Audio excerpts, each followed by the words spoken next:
Hey guys, what's up? I'm Sci-Hi, and I want to talk today about a deck that is very strong, very capable of getting to Mythic, that's often been kind of forgotten since it's been around for so long, but we're talking Goblins today.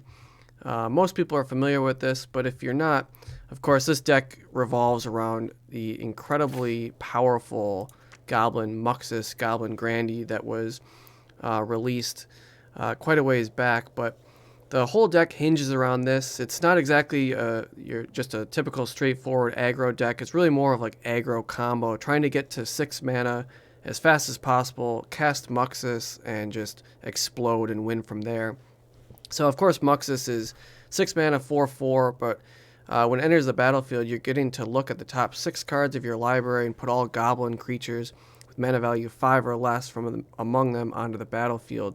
And then whenever he attacks, he gets +1/+1 until end of turn for each other Goblin you control. So you can imagine when this thing hits play and you have a deck full of Goblins, it just absolutely is crazy, explodes into so many more Goblins, and usually you win on the spot.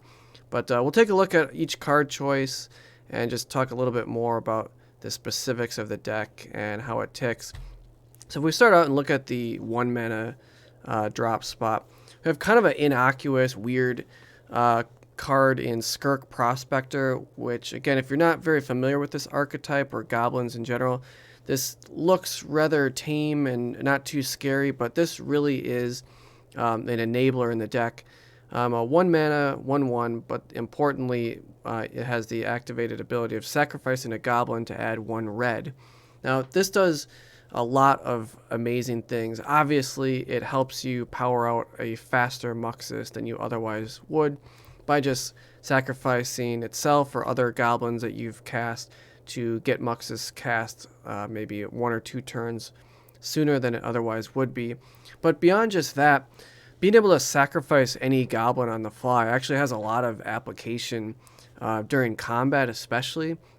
There's a lot of life gain decks out there, and sometimes you'll encounter like just a huge creature that has lifelink, and it's important to remember that you can sacrifice a Goblin after blocks are declared, and in that way you can prevent an opponent's lifelinking creature from dealing damage to the creature that you're blocking because you sacrificed that Goblin.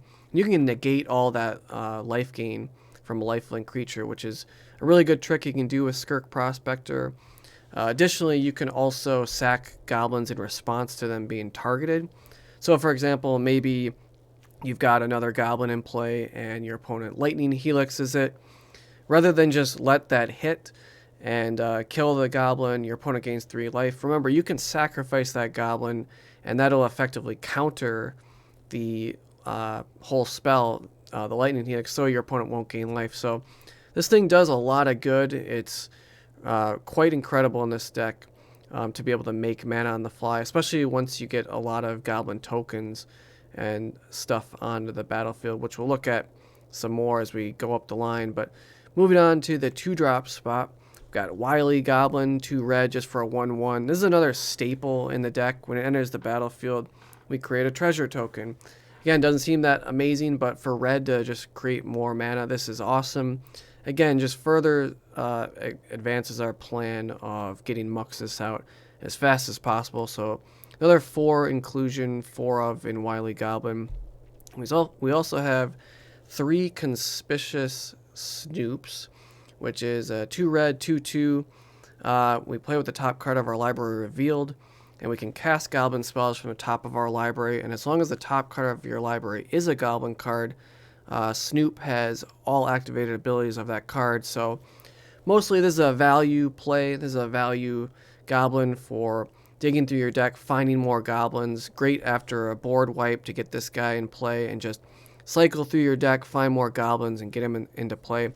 But moreover, that last ability of being able to do the same activated abilities of whatever Goblin is on the top of your library is very relevant here.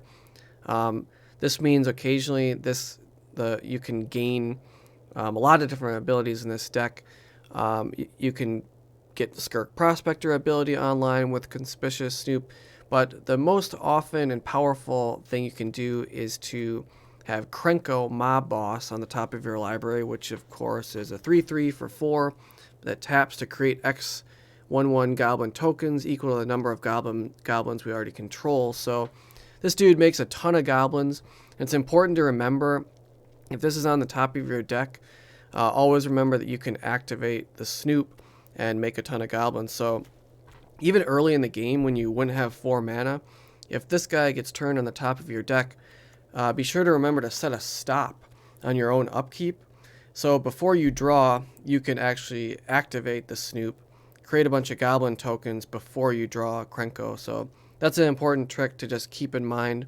It's easy to forget that he's on the top of your library and have your upkeep just skipped, and then you miss the opportunity. So always be conscious of what's on the top of your library when you've got Snoop in play.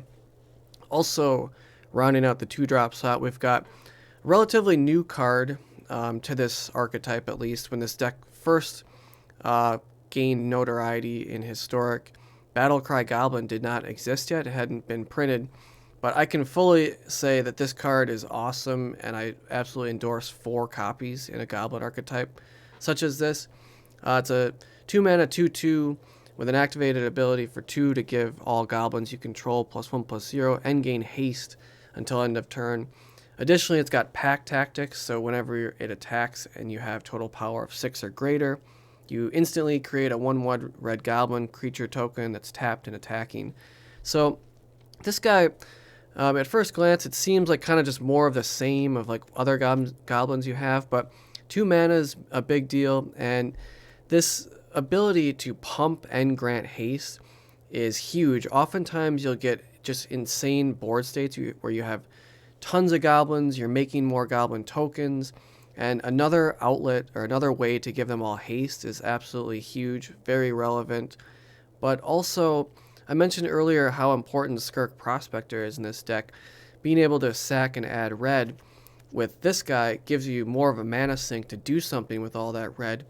Oftentimes you'll have just insane combat steps where your opponent has a lot of creatures as well. And math does become a factor in calculating if you actually have lethal.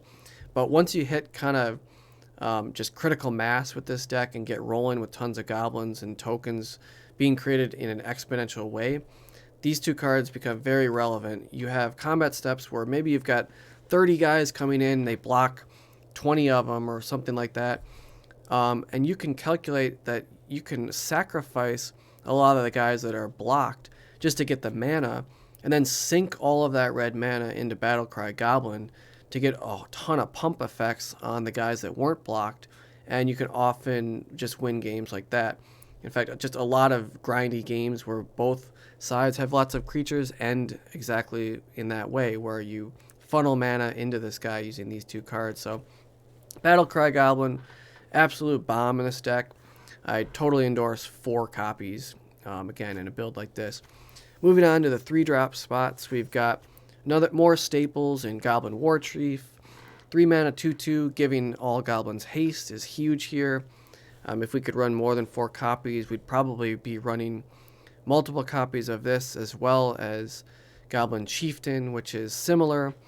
2/2, same stats, giving everything haste, except for the difference is Warchief reduces everything, all your goblins, by 1 colorless, whereas Chieftain pumps everything up. So both of these cards have different use cases. The Warchief is better early, but the Chieftain is just a better all-around beatdown card. But if we could run more than 4, it'd be interesting what builds would look like. But I imagine we'd run probably 5, some type.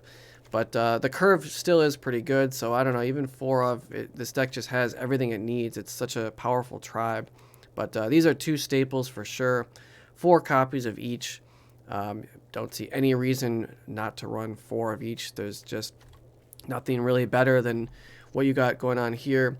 The only contention would be just too many 3 mana casting cost spells. So obviously you can't run a deck of just nothing but these and Muxus, but you're going to need to curve out. But anyways, these are 2 staples, absolutely bombs in this deck. Moving on to the last 3-drop card, we've got 4 Goblin Matrons as well. You often see varying numbers on this card. I happen to just love the consistency, especially if you're playing best of 1. in Goblin Matron. 3 mana, 1/1. When it enters the battlefield, you get to search your library for a goblin card and put it into your hand. So it tutors for any goblin in your deck. Most of the time, just in a vacuum, you're just going to be tutoring up for Muxus unless you have one or multiple copies already in your hand and there's reason to grab something else. There are weird edge cases in games where you will want something else. Maybe you go for a Chieftain to finish them off and stay aggressive in kind of a mid-game situation. Sometimes you'll have everything else you need, but you just don't have the Prospector to really go off. So sometimes this will be a target, but it takes a lot of playing and understanding this deck in different game states and matchups to know what to search up with this guy. But again, you really can't go wrong with just grabbing Muxus. It's just plain old stupid, straightforward strategy to just drop this guy, grab Muxus, and do your thing once you can cast him. So again, I endorse 4 copies of Goblin Matron. I think it makes a lot of sense in this deck. Again, in best of 1, being able to just always tutor and have Muxus is so powerful, and a lot of decks just tap out. They just can't handle this much crap coming out this early, just vomiting goblins in your whole hand in their face. But anyways, moving on to the 4-drop spot, we've got Krenko Mob Boss, just another bomb in this deck. 4 mana, 3/3. Mentioned them already. Taps to create tons of goblin tokens. Spirals out of control quickly. A lot of times using this can be more confusing than you would think to play this deck or pilot it at an expert level. Sometimes you will be casting Muxus when you already have Krenko on board, and you sometimes have to make a decision. Do I want to tap and make goblins before I cast Krenko, or before I cast Muxus, which seems a little counterintuitive because you think, well, you want to put more goblins into play, then tap this guy to get even more tokens.